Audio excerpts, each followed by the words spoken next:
I used to be homeless. I used to be broke. I used to be starved. My life used to be in the gutter. And I am now obviously in a house. I have money. I eat well. I'm obviously not in the gutter. So I've managed to turn my whole situation around. And I wanted to make a video just to share with you on how I did it in the hopes that it may encourage or inspire someone else to do the same for themselves. Like, you may not be in the best situation right now, and you may be like struggling to get out of it. And trust me, I know that struggle. I struggled a lot, even trying to get myself out of it. It was something that I had to work at a lot over quite a few years. So yeah, I just wanted to share my story in the hopes that it will just help other people. So back when I was like late teens, early 20s, that's when I was in the gutter, homeless, starved, no money, and I just kind of gave up on my own life. I just basically laid in the gutter, not literally, but more like figuratively. Like, I just wasn't in this good situation, but I just stayed there, like, because I just gave up on myself and just didn't really care that much about myself and just sort of got wasted every day. But I want to share with you like the 7 things I did that got me from that situation into the situation I'm at now. So the first step is always like you just want better for yourself. So like I said, I spent a few years just not literally laying in the gutter, but figuratively laying in the gutter, just gave up on myself. After those few years, like, you get to that point where it's like, okay, I'm fed up of my own bullshit, basically. I'm sick of this, I want better for myself. So that's always the first step. You have to want better. And when you decide, I want better than this, you now commit to that. You have the discipline and the will to make it happen no matter what. I want better. No matter what, I'm going to make it work. I'm going to make it happen. So that is always the first step. Now, the second step for me was I needed to find a stable place. And it was really difficult because I was like stuck between a rock and a hard place, because when you don't have a place to live and you don't have a job, it's really difficult, because like, how do you get a job and hold down a job if you haven't actually got somewhere decent to live? And then it's like, how do you get somewhere decent to live if you don't have money because you don't have a job? You see what I mean? Like, I was stuck between this rock and this hard place, and I didn't know how to just get out of that. I was like, I was just really struggling. So the second step was to find a stable place, and I was fortunate enough to have a friend offer me a room at their place, right? So that was the next step for me, was, right, I need somewhere decent to live. I was on a benefit, disability, welfare, whatever you call it. So that gave me some sort of money because I didn't have a job. So it gave me some sort of money to at least board a room off someone. So luckily I had a friend that offered me a room, and I was like, right, cool. This was at about the age of 22. So I went and lived there for a bit. And that only lasted so many months, didn't work out. Ended up back having to try to find a stable place again. So you got to realize there may be some setbacks. And the first step, like I said, you have to just want it no matter what and expect these setbacks, right? So I had a setback where I lost the stable place. I was like, oh no. But eventually I ended up finding another stable place through another friend who offered me a room. So I was like, cool, I got this stable place now. The next step was I started saving some money, and it was really difficult to save money because I wasn't really earning a lot. I was still on this benefit. I think other people call it welfare or whatever, but in New Zealand we call it a benefit. But it wasn't really much money at all. Like, I didn't really have any spare money after like paying for my board. So I was like, man, I need to get a car so I could get a job. I wanted to get a car so I could get to and from to a job. How do I do that? So here and there I was saving $20, right? I managed to pick up a couple of cashy jobs under the table through my mum, who owned her business, even though we weren't on good terms, because she did kick me out of my house, or her home, sorry. And that's what put me in the gutter in the first place. But she did offer me the odd casual job with her business that was under the table that gave me some extra cash to put towards a car. Now, I saved up $1,500 for a car, and I bought me a tidy wee hatchback Corolla, Toyota Corolla. It was a mean little car. But before getting that car, I had already tried to save up money for a car, and I saved up $500 for the car, and the car was like not in a very good nick. It was kind of, because I only spent 500, you get what you pay for, and I didn't like it. I was like, nah, I want something better. So I stupidly sold that to a friend on Tick, and to this day, that person still owes me $330 for that car. So I basically saved 500 bucks, didn't like the car, end up getting ripped off and having to start again with saving for a car. So there was another setback. So this time I was like, right, I'm saving $1,500 to get a proper good car. So I did. Got that $1,500. Boom, got me that Toyota Corolla. Cool. The next step was I need a job. Like, I've got the place to live, I've got the car, now it's the job. So I was like, how do I get a job? And I've never actually been employed. I've had jobs through family, but I've never actually been employed by someone that wasn't family. So I was like, how do I actually get a job when I don't have a reference to use, right? I was like, and then what I did is I actually used a fake reference to get the job. Yes, you may need to do something like that to sort of hustle the job.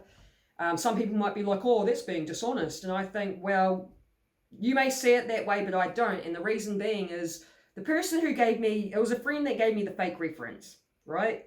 And she just said, I think I did some cleaning with her or something. Now, if someone's going to do that, if someone's going to give you a fake reference to help you out, to help you get a job, you make sure you're a good employee. You do not let your friend down. You know what I mean? So even though I used a fake reference and got a job, I still made sure I was like a good employee that's turning up, and like I hardly ever took days off. I didn't even really take any holidays. I took like 1 week off in 2 years of working there. Like I worked 6 days for one of those years as well, when I was only contracted to work 5, but I just wanted the extra money, right? So I don't see it as a bad thing using a fake reference, as long as you're going to show up and be a good employee. If it means it's going to get you a job and get you an income and get you into a better position. So if you need a job and you haven't got a reference, just find a friend that will give you a fake reference. They could just say something along the lines of like, you were just cleaning their house for them once a week. You know, it doesn't even have to be a big pretend job. It's just something like, oh, they used to come around and do my gardens and my cleaning for me. They were a great worker. You know what I mean? So if you need to do that, do it. That works. And yeah, so that's what got me my first full-time job, and that was great. And because I went from being on a benefit with having no money to a job where I was getting like twice as much money, the 5th step was to be disciplined with money. So I had this money, extra money that I wasn't even used to having, and so straight away I just started saving, just like spending it and blowing it on stuff. So I've always been a really good saver ever since then, because back when I was in the gutter, I realized how hard it is to get out of the gutter when you don't actually have money.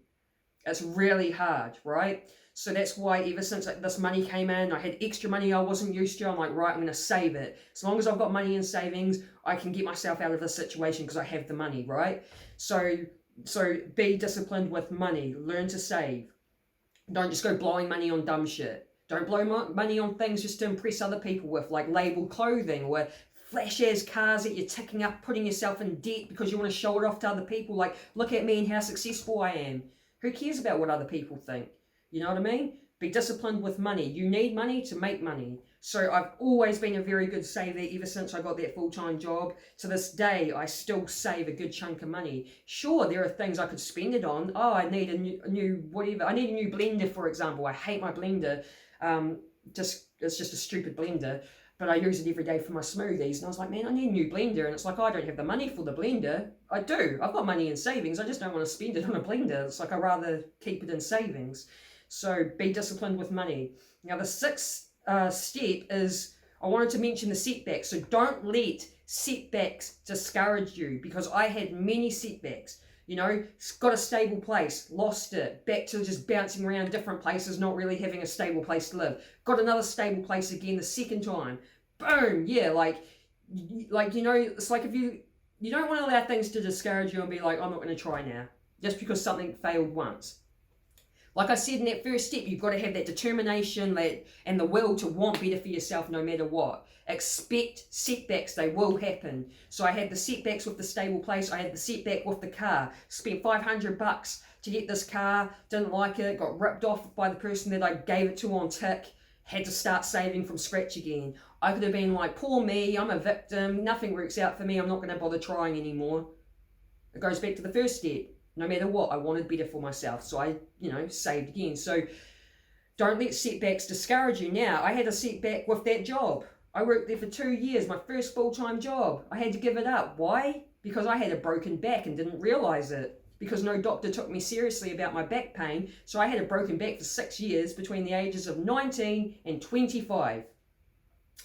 And 25 was when I had to leave that job because I was in so much pain, and no doctor was listening to me. I was the one that went and demanded to have x-rays done because I was so fed up. And then they put me through for x-rays and they're like, oh yeah, you need to see a specialist and you need surgery.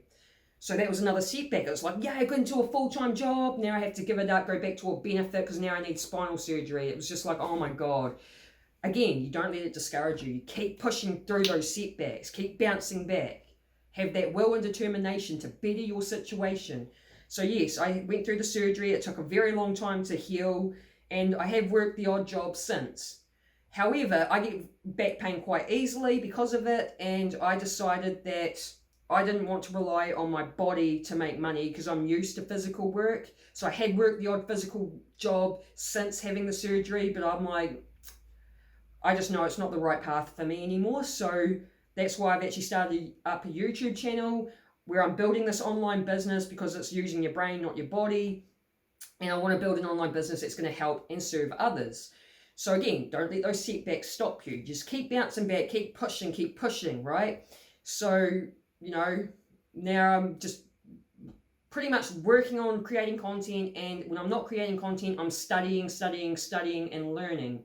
So yeah, my advice is like, expect setbacks, don't let them discourage you, just keep pushing through, they're gonna happen, and just, keep pushing through. The last step, number 7, is, my advice is to commit to personal development and commit to working on that mindset.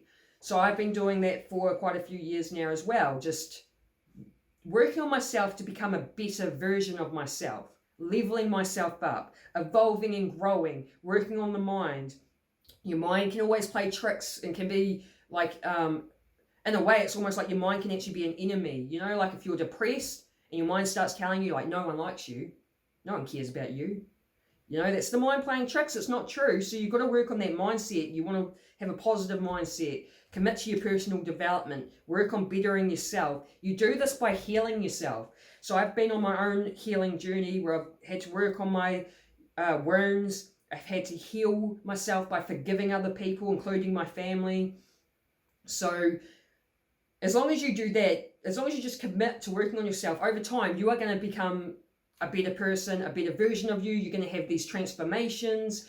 So my journey with all of this has pretty much gone from the age of 22 and I'm now 34, and I'm still working on myself. It's a forever thing for me.